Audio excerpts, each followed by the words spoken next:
Good afternoon. This is Rachel with Infused Meadow. Okay, this is my sliced garlic. And I think I've shown you all before, but just in case, this is my dehydrated chunky garlic.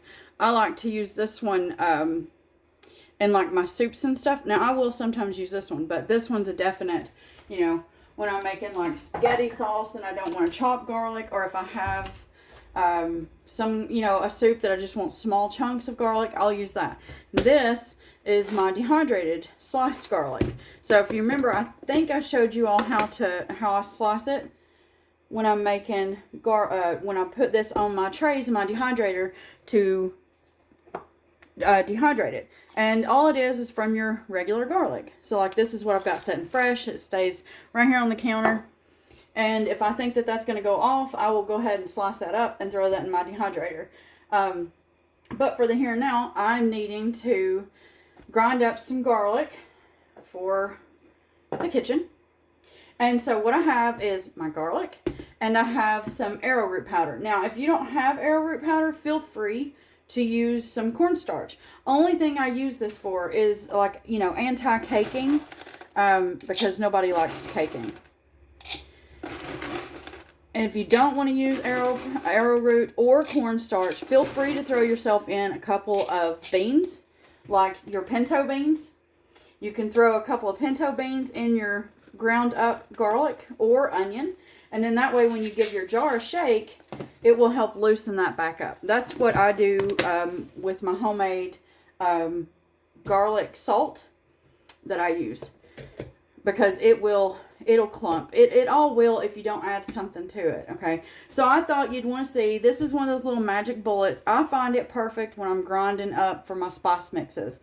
Or if I'm grinding up my dehydrated anything to make into, you know, you can stop it like a coarse if you want, or you can do a ground. This will be loud, I apologize. But you want to pulse this. Couple seconds, stop. And stop. And this is because you do not want these blades getting too hot, okay? If they get too hot, you'll have to put your powder back into your dehydrator or into your oven to pull any moisture that may have gotten in there out. Alright, so I'm going to finish this. I'll be right back. And what I do is I'll pull it off, spin it, shake it, and listen. And if you hear anything that, you know, or you see any bigger chunks, you can put this back on and then grind it.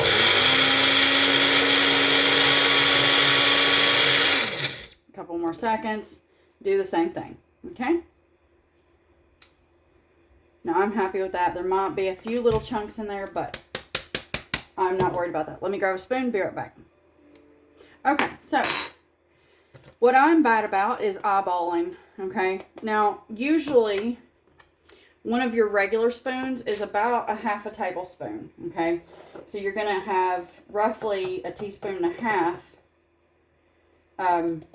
if you were to fill that. Okay, so you see what I've got. I'm going to go in and do more because I want this almost full. I use a lot of garlic powder. So depending on how you want to do your garlic, you just slice it up. You don't want to get too thick. The thicker you cut your garlic, the longer it'll take to dehydrate in your machine. And I do mine the two ways. I'll sit here and chop it up, put that on a tray, or I'll slice it. And I do that by hand. I don't have a machine to slice my garlic. So it does take time. Obviously, the faster way is by just chopping it up. But you do whatever you want to if you have garlic and if you want to dehydrate it. Okay? If not, then this video may not be for you.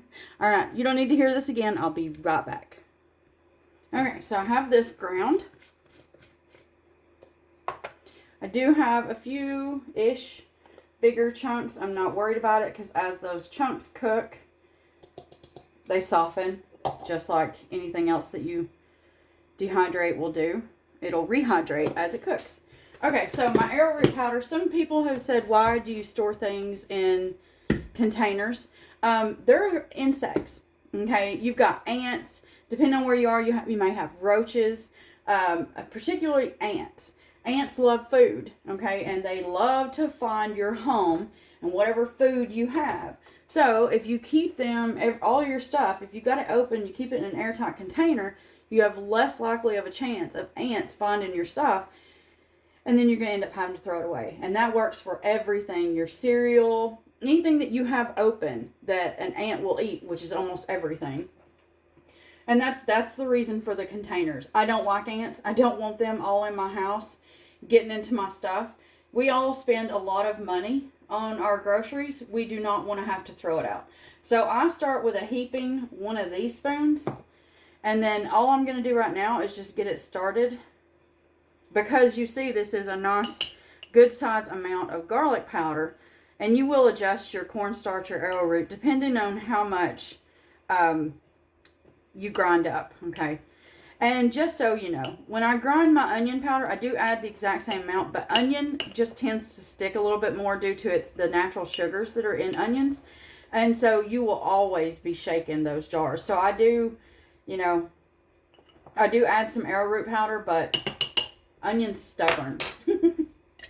And then all I'm going to do now is give this a shake.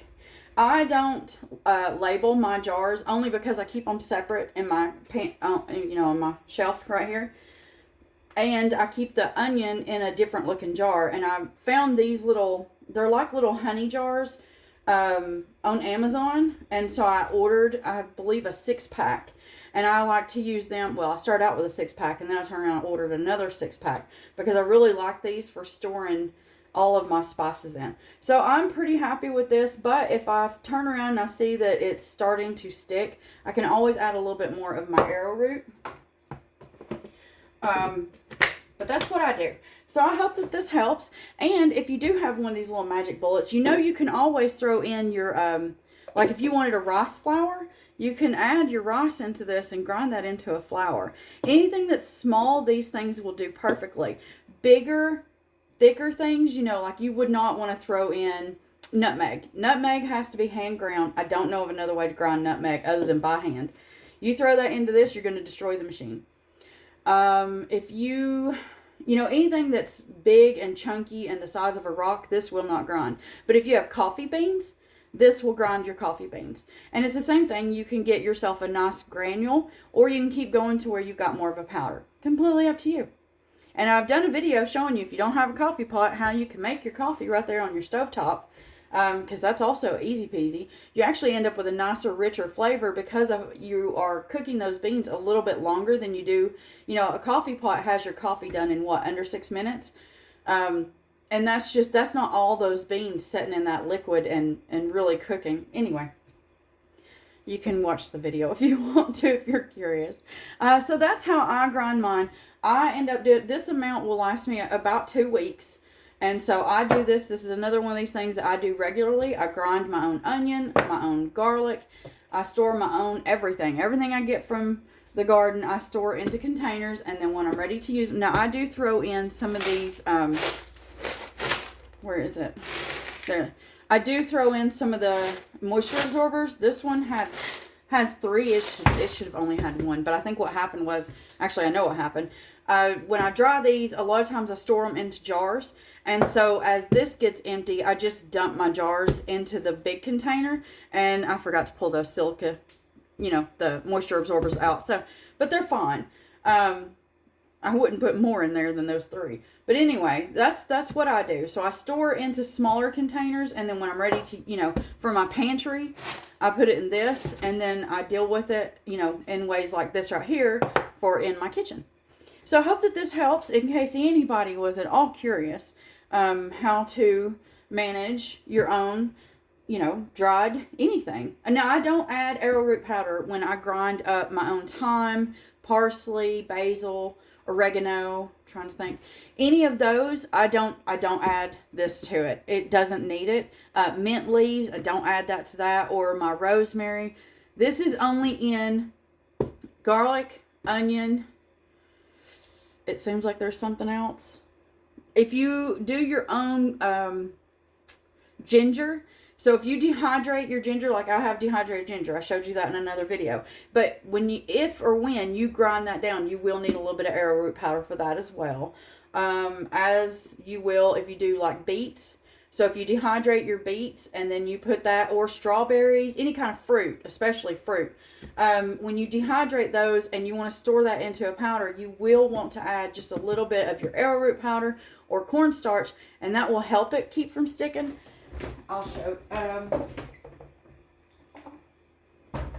Now the downside is it's not 100%, so like this is what I've got left of my strawberry powder, but I do have strawberries in my freezer, so I can always throw some from last year's garden. I can throw those into my dehydrator if I want to. So I did add a little bit of arrowroot powder to that, and that's why it does flow a little.